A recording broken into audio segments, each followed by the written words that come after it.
అండి. అందరూ ఎలా ఉన్నారు? బాగున్నారా? ఈరోజు వడియాల పులుసు ప్రిపేర్ చేశానండి. చాలా టేస్టీగా ఉంటది. మీరందరూ కూడా ట్రై చేయండి. ఇప్పుడే నా ఛానల్‌ని ఫస్ట్ టైం చూస్తున్నట్లయితే ప్లీజ్ నా ఛానల్‌ని సబ్స్క్రైబ్ చేసుకోండి. సపోర్ట్ చేయండి. ఇప్పుడు ప్రాసెస్‌లోకి వెళ్ళిపోదాం. ఒక ప్యాన్ పెట్టుకొని దానిలో 3 టేబుల్ స్పూన్ ఆయిల్ వేసుకోండి. ఆయిల్ వేసుకొని గుమ్మడికాయ వడియాలు తీసుకుంటున్నానండి నేను. ఆ గుమ్మడికాయ వడియాలు వేసి వేయించుకోండి. ఫ్రై చేసుకోవాలి. ఫ్రై చేసుకొని పక్కకు పెట్టేసుకోవాలి. వడియాలన్నీ కూడా నేను ఫ్రై చేసేసుకుని పక్కకు పెట్టేసుకున్నానండి. ఇదిగోండి ఇలా ప్లేట్లో పెట్టేసుకున్నాను. ఇప్పుడు ఇదే ఆయిల్‌లో 2 పెద్ద ఆనియన్స్, 3, 4 పచ్చిమిర్చి చీల్చుకొని వేసుకోవాలండి. కన్నా ముందు చింతపండు చిన్న నిమ్మకాయ సైజు నానబెట్టుకుని పక్కన పెట్టుకోండి. ఇదిగోండి ఇలా ఫ్రై చేసుకోవాలి. ఫ్రై అవుతుంది కదా! 1/2 టేబుల్ స్పూన్ పసుపు వేసుకొని బాగా కలుపుకోండి. ఫ్రై చేసుకోండి. కలిపి ఫ్రై చేసుకోండి. ఇప్పుడు ఒక 2 మినిట్స్‌లో అనేది ఆనియన్స్ అనేవి సన్నగా కట్ చేసుకుంటే ఫ్రై అయిపోతాయండి. కరివేపాకు ఒక రబ్బ వేసుకొని ఒకసారి కలుపుకోండి. ఇలా ఈ విధంగా కరివేపాకు వేసుకుంటే పులుసులో చాలా టేస్టీగా ఉంటుందండి. 1/2 టేబుల్ స్పూన్ అల్లం వెల్లుల్లిపాయ పేస్ట్ వేసుకొని కలుపుకోండి.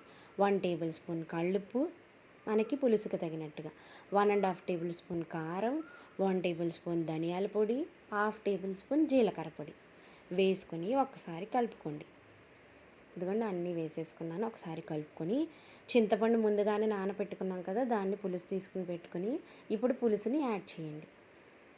ఒక చిన్న నిమ్మకాయ సైజ్ అంత చింతపండు పులుసు అయితే చిన్న గిన్నెతో మనకి సరిపోతుంది ఈ పులుపుకి. ఇలాగ వాటర్ వేసేసుకోండి. పులుసుకి తగినట్టు వాటర్ వేసుకొని చిన్న బెల్లం ముక్క వేసుకోండి. బెల్లం ముక్క వేయడం వల్ల టేస్ట్ అనేది పులుసులో ఇంక్రీజ్ అవుతుందండి. చాలా బాగుంటుంది. ఇలా మరుగు రావాలి. ఇలా మరుగు వచ్చినప్పుడు మనం వేయించి పెట్టుకున్న వడియాలు, గుమ్మడికాయ వడియాలు తీసుకుని వెళ్ళి అందులో వేయండి. యాడ్ చేసి మీడియంలో పెట్టుకుని ఒక 10 నిమిషాలు పులుసు అనేది మరిగితే మనకు రెడీ అయిపోతుందండి. ఈ పులుసు చాలా టేస్టీగా ఉంటుంది. అమ్మమ్మల కాలం నాటి వంట అండి. చాలా బాగుంటుంది. అప్పుడప్పుడు ఇలా ట్రై చేయండి.